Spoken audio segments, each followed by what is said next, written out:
शब्दाला धार सत्याची।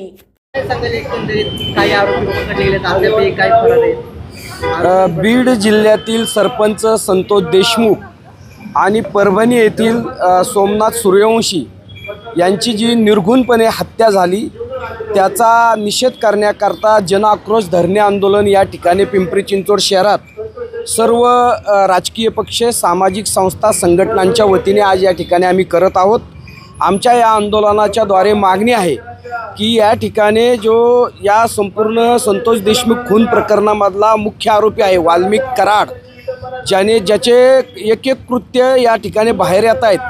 प्रचंड माफियागिरी बीड जिल्ह्यामध्ये सुरू आहे। त्यामध्ये राख माफियागिरी असेल, वाळू माफियागिरी असेल, जमीन माफियागिरी असेल, प्रचंड संपत्ती त्यांनी जमा केलेली आहे आणि म्हणून त्या माणसावरती 302चं कलम लावून त्याला खुनाचा आरोपी देखील मुख्य सूत्रधार केला पाहिजे आणि त्याचे प्रमुख, त्याचे आक्का सूत्रधार म्हणून धनंजय मुंडे यांचं नाव अनेक वेळा पुढे आलेलं आहे। नवे पंकजा मुंडे सांगतात की वाल्मिक कराडचं पान देखील वाल्मिक कराड शिवाय धनंजय मुंडेंचं पान देखील हलत नाही, अशा प्रकारचं जाहीर ते वक्तव्य करतात। याचा अर्थ वाल्मिक कराडचे सर्वे धनंजय मुंडे आहेत आणि ते आजही कॅबिनेट मंत्री म्हणून महाराष्ट्रामध्ये फिरतायत।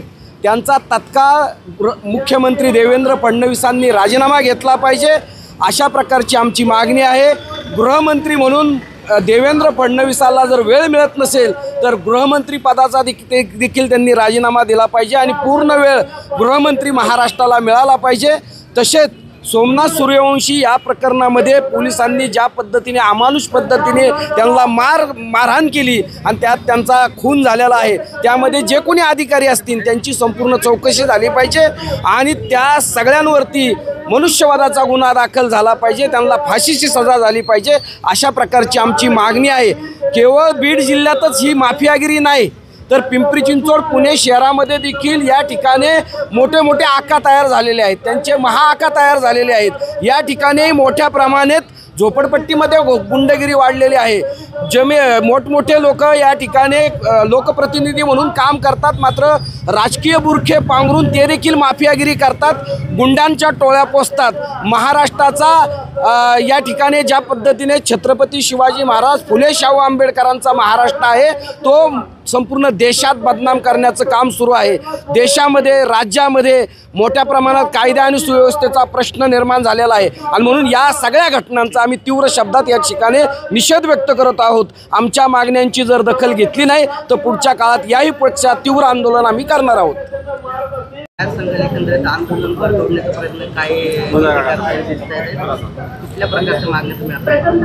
जय जिजाऊ। आजचे आमचे जो मोर्चा आहे जन आक्रोश मोर्चा, आजच्या या मोर्चामध्ये आमची प्रमुख मागणी आहे धनंजय मुंडे यांनी राजीनामा दिला पाहिजे। तसेच वाल्मिक कराड यांना 302चं कलम त्यांच्यावर लावलं पाहिजे आणि पुन्हा त्यांना सहभागी करून त्यांच्यावरही मोक्याची कारवाई केली पाहिजे। यासाठी आजचं आमचं जन आक्रोश आंदोलन आहे। या जन आक्रोश आंदोलनामध्ये पिंपरी चिंचवड शहरातील सर्व आंबेडकरवादी संघटना, मराठा क्रांती मोर्चाचे कार्यकर्ते सहभागी झालेले आहेत आणि आज आमचा हा मोर्चा जन आंदोलन हे तात्पुरत्या स्वरूपात आहे। येत्या 8 दिवसात जर धनंजय मुंडे यांचा राजीनामा देवेंद्र फडणवीस यांनी जर नाही घेतला तर पिंपरी चिंचवड शहरात येत्या 8 दिवसानंतर मोठा मोर्चा काढण्याचं नियोजन मराठा क्रांती मोर्चाने आंबेडकर चळवळीच्या कार्यकर्त्यांचं आहे। बीड असेल, परभणी असेल, इथं 2 मोठ्या घटना घडलेल्या आहेत, याला कोण जबाबदार वाटतं? याला देवेंद्र फडणवीस जबाबदार आहेत, अजितदादा आहेत, या राज्यातलं सरकार जबाबदार आहे आणि त्यातली त्यात मुख्य म्हणजे गृहमंत्री देवेंद्र फडणवीस जबाबदार आहेत।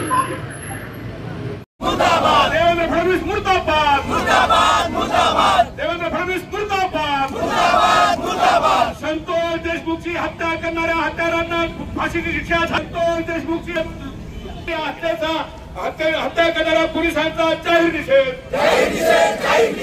सोमनाथ सूर्यवंशीची हत्या करणाऱ्या पोलिसांचा जाहीर निषेध। हम सब लढेंगे, कोण म्हणतो होत नाही, कोण म्हणतो राजीनामा देत नाही, घेतल्याशिवाय कोण म्हणतो राजीनामा देत नाही, अजित पवार मुर्दाबाद, मुर्दाबाद, मुर्दाबाद, मुर्दाबाद, पोलीस प्रशासन मुर्दाबाद, मुर्दाबाद।